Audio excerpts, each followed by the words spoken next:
Welcome to my home.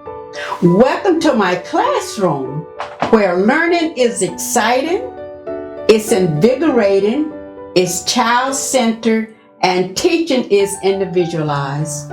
My name is Dr. Esther Mills.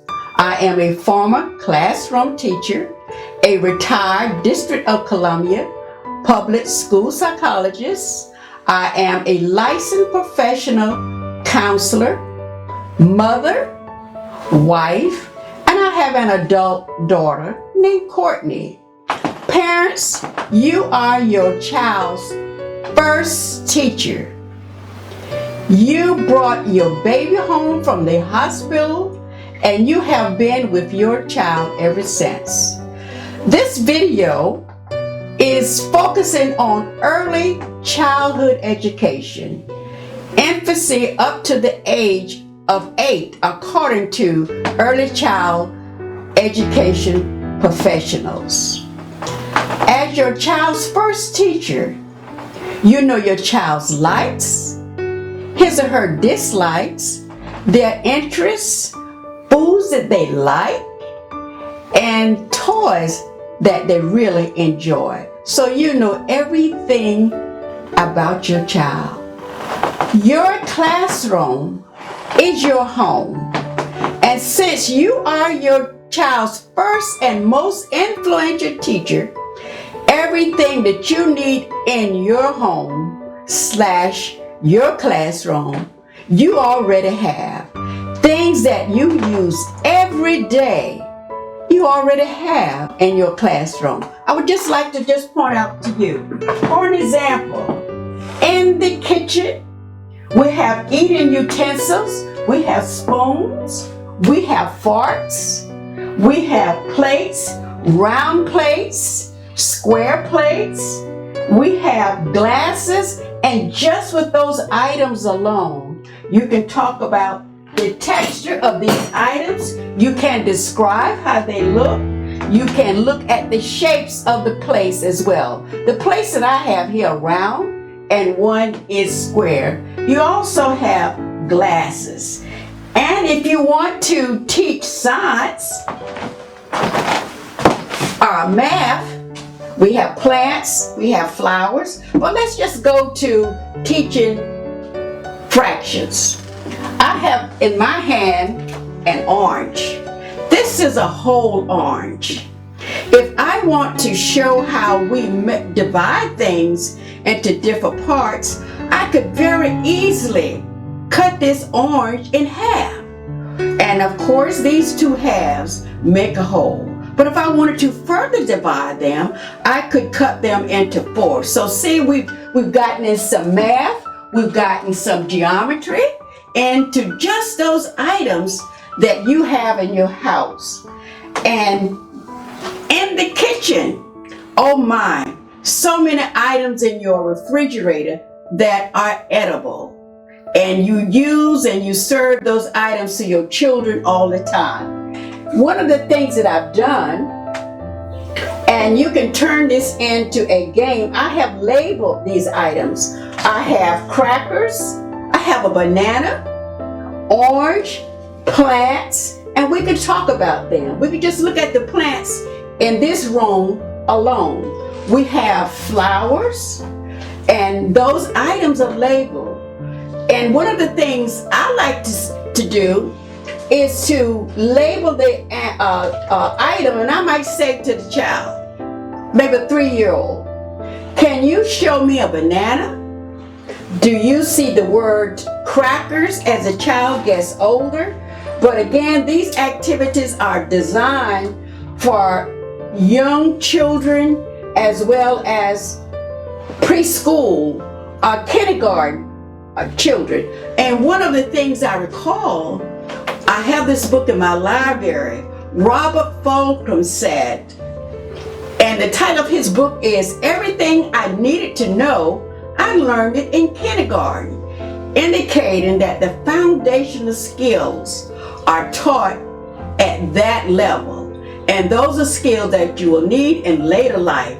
How to share, speaking to people, and good manners, basic reading skills, just as the kind of skills, parents, that you can teach your child, because again, you know your child very well. If you're focusing on colors, we can look around the room and look at the different colors. In fact, one of the books that I have here focuses on the colors.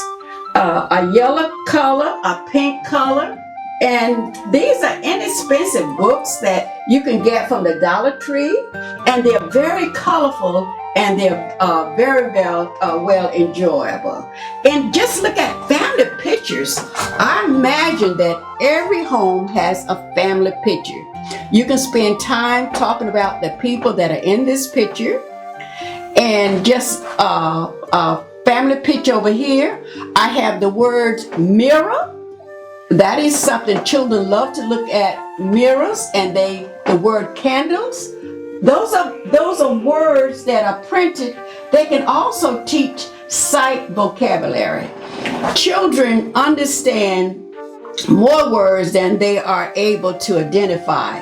But with your working with your child, they will come to read all of those words very soon, because you're going to match the picture with the item itself. And that speeds up reading, learning, and development. And science right here, I have this label. This is a little plant.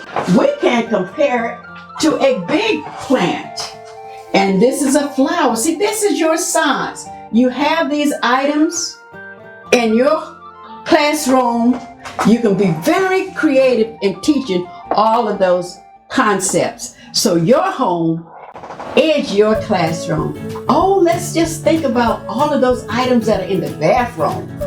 You might say to maybe a 3-year-old, can you name some things that we find in the bathroom? Well, we find a towel, we find a soap, we find toothbrush, we find toothpaste, and that can go on and on. Just how much time that you want to spend with that or with your child. Oh, let's travel to the bedroom. What are some items that you find you have in your bedroom? Pajamas, laying out clothes, pairing your clothes up for the next day. Again, parents, depending on your child's attention span and just how much time you want to involve in that activity. Another area that is so crucial is reading. Reading, you travel to other places. When you go in the supermarket, you look at the aisle, it tells you what items you can find. Now we look at the expiration date on different items. So reading is essential. And reading is a way for that child to acquire a love for learning. When a child loves learning, he enjoys reading, he enjoys learning, he experiences success. They are going to be successful in life. So it's imperative, parents, that you read to your child every day for a short while. Allow your child to see you read as well. And on my piano, I have several books, very colorful books. And children love colors, and 4 of these books are written by my sister, Gaither Brown Johnson. Hammeray Printing Company commissioned her to write children's books. And children just love looking at books. And whenever you are reading to your child, I love this little book, who is little, you can look at the pages, you can look at the colors, you can allow your child to turn the pages as well. I would like to share with you that there is an abundance of research that says that with young children, paperback books are more effective than electronic books.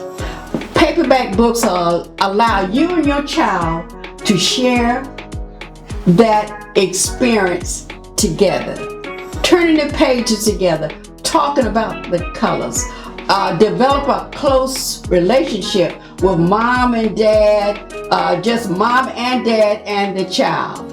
I have another book, Mingo Learns. This book was written by Merlin I. James, and she is a friend of mine, also a church member.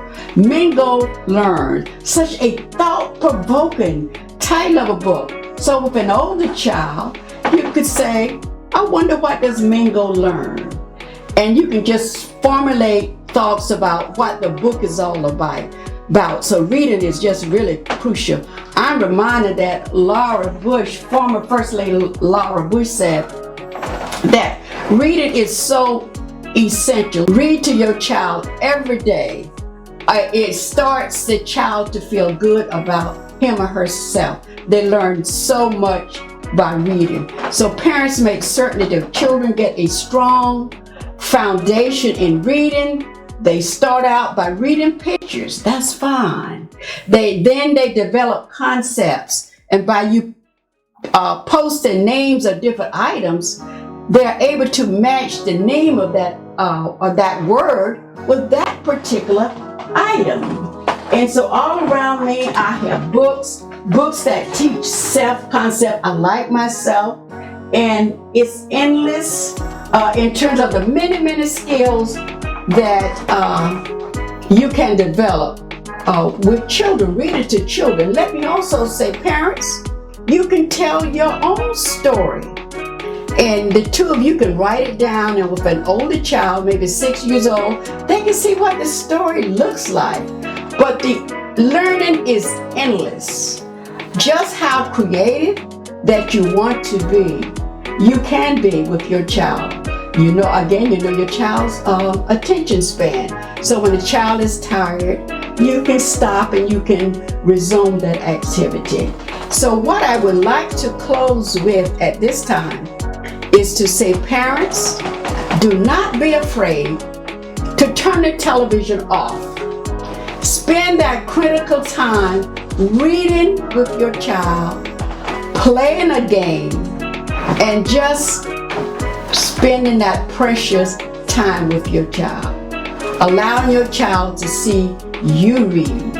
And I cannot say it enough to say that when your child learns to read, he develops a love for reading. And your home is your classroom. You have these items already. You don't have to go out and spend money. I'm also reminded of how taxing and challenging the coronavirus had on the entire world, especially the school system. Very challenging for children, parents, teachers, educators, healthcare workers. Everyone was impacted by COVID-19. So parents, this is an opportunity for you just to work with your child. You're the first teacher. You know your child, again, better than anyone else. And you can give that child the time that he or she needs. Again, I thank you for allowing me to share my home, my classroom with you, because I know your classroom is very exciting, and it has all of the things that you need to teach your child every subject matter: geometry, reading, math, counting, colors, ABC, sight vocabulary. It's endless, and you will be so proud, and your child will be proud as well. At this time, I would like for you to meet my husband, John Mills. Thank you, and come again.